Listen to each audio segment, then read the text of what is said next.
अपना जीवन खपा देते हैं। कर्नाटका के बेंगलुरु में रहने वाले सुरेश कुमार जी से भी हम बहुत कुछ सीख सकते हैं। उनमें प्रकृति और पर्यावरण की रक्षा के लिए गजब का जुनून है। 20 साल पहले उन्होंने शहर के सहकार नगर के एक जंगल को फिर से हरा भरा करने का बीड़ा उठाया था। ये काम मुश्किलों से भरा था, लेकिन 20 साल पहले लगाए गए वो पौधे आज 40-40 फीट ऊंचे विशालकाय पेड़ बन चुके हैं। अब इनकी सुंदरता हर किसी का मन मोह लेती है। इससे वहां रहने वाले लोगों को भी बड़े गर्व की अनुभूति होती है। सुरेश कुमार जी और एक अद्भुत काम भी करते हैं।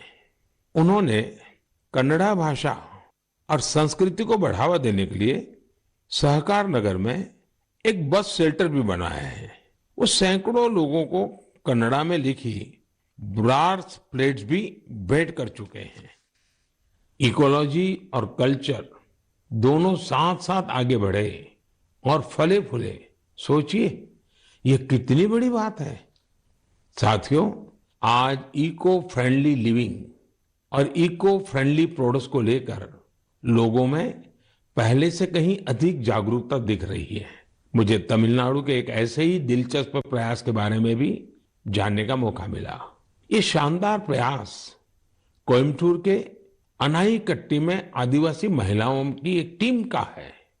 इन महिलाओं ने निर्यात के लिए 10,000 eco friendly terracotta tea cup का निर्माण किया। कमाल की बात तो ये है कि टेराकोटा टी कप्स बनाने की पूरी जिम्मेदारी इन महिलाओं ने खुद ही उठाई।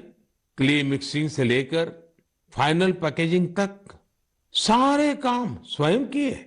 इसके लिए इन्होंने प्रशिक्षण भी लिया था।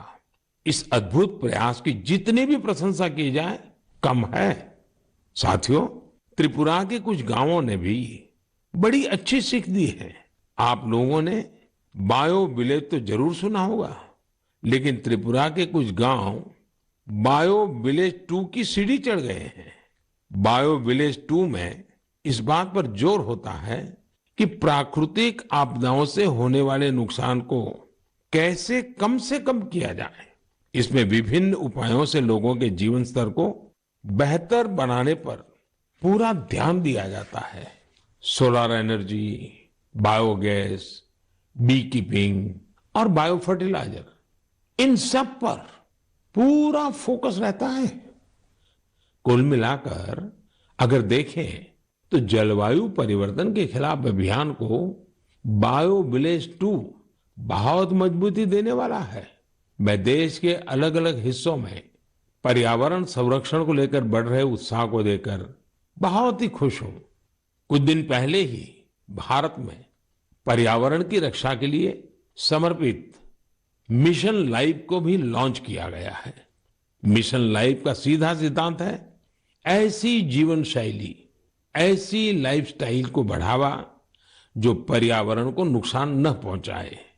मेरा आग्रह है कि आप भी मिशन लाइफ को जानिए, उसे अपनाने का प्रयास कीजिए। साथियों, कल 31 अक्टूबर को राष्ट्रीय एकता दिवस है। सरदार वल्लभ भाई पटेल जी की जन्म जयंती का पुण्य अवसर है। इस दिन देश के कोने कोने में रन फॉर यूनिटी का आयोजन किया जाता है। ये दौड़ देश में एकता के सूत्र को मजबूत करती है, हमारे युवाओं को प्रेरित करती है।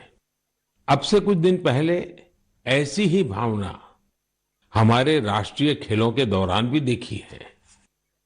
जुड़ेगा इंडिया तो जीतेगा इंडिया, इस थीम के साथ राष्ट्रीय खेलों ने जहां एकता का मजबूत संदेश दिया, वहीं भारत की खेल संस्कृति को भी बढ़ावा देने का काम किया है। आपको ये जानकर खुशी होगी कि यह भारत में राष्ट्रीय खेलों का अब तक का सबसे बड़ा आयोजन था। इसमें 36 खेलों को शामिल किया गया, जिसमें 7 नई और 2 स्वदेशी स्पर्धा योगासन और मलखंब भी शामिल रही। गोल्ड मेडल जीतने में सबसे आगे जो 3 टीमें रही, वे हैं सर्विसेज की टीम, महाराष्ट्र और हरियाणा की टीम। इन खेलों में 6 नेशनल रिकॉर्ड्स और करीब करीब 60 नेशनल गेम्स रिकॉर्ड्स भी बने। मैं पदक जीतने वाले, नए रिकॉर्ड बनाने वाले, इस खेल प्रतियोगिता में हिस्सा लेने वाले सभी खिलाड़ियों को बहुत बहुत बधाई देता हूं। मैं इन खिलाड़ियों के सुनहरे भविष्य की कामना भी करता हूं। साथियों, मैं उन सभी लोगों की भी हृदय से प्रशंसा करना चाहता हूं जिन्होंने गुजरात में हुए राष्ट्रीय खेलों के सफल आयोजन में अपना योगदान दिया। आपने देखा है कि गुजरात में तो राष्ट्रीय खेल नवरात्रि के दौरान हुए।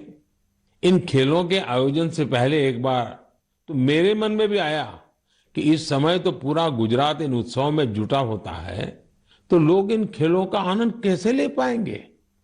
इतनी बड़ी व्यवस्था और दूसरी तरफ नवरात्रि के गरबा वगैरह का इंतजाम, ये सारे काम गुजरात एक साथ कैसे कर लेगा।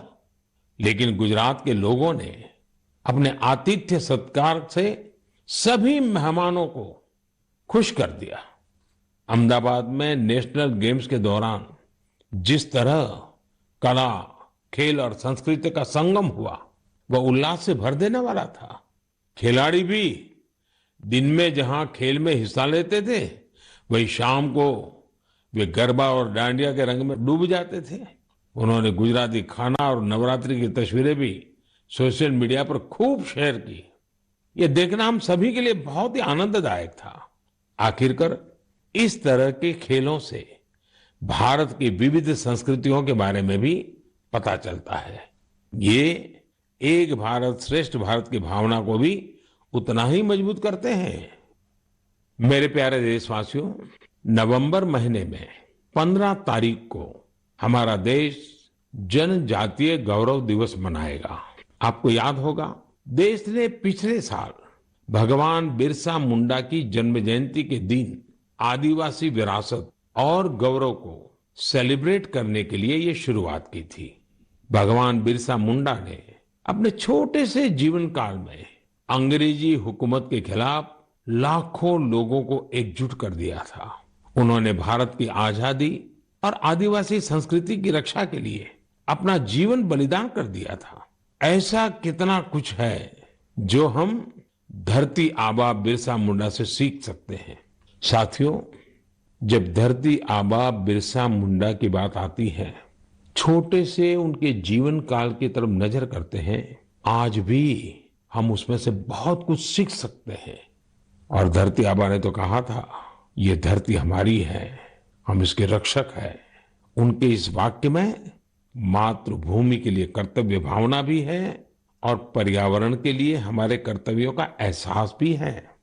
उन्होंने हमेशा इस बात पर जोर दिया था कि हमें हमारी आदिवासी संस्कृति को भूलना नहीं है, उससे रत्ती भर भी दूर नहीं जाना है।